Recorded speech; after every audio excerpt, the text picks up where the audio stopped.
Hey everyone, welcome to our YouTube channel, and in today's video I'm going to show you how to delete Amazon account permanently. So in order to do that, first of all launch Amazon application. Now make sure that you are logged on to your account. After that, simply tap on the three lines option at the bottom right. Then simply tap on the option of account.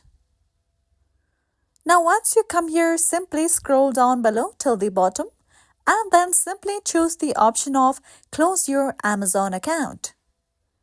With that, you will be directed to this page. You can read these information in detail. Then scroll down below. You can see other various information as well.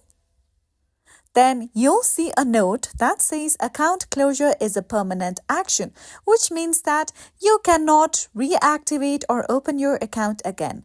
Now just choose a reason for your account deletion. But this step is optional.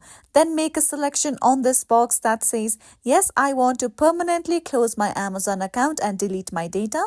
After selecting this box, simply tap on the option of close my account at the bottom. Now you can see this note that says confirmation required, which means that a deletion link will be sent to you on your phone number or your email address. So for now, I'm just gonna check my email address. And you can see that I have received an email from Amazon that looks something like this. Now I'm gonna simply tap on the option of confirm account closure. And then you simply have to log into your account on this website version of Amazon, and then your Amazon account will successfully be deleted. So this is it for today's video, and if you found this video helpful and informative, don't forget to subscribe to our YouTube channel.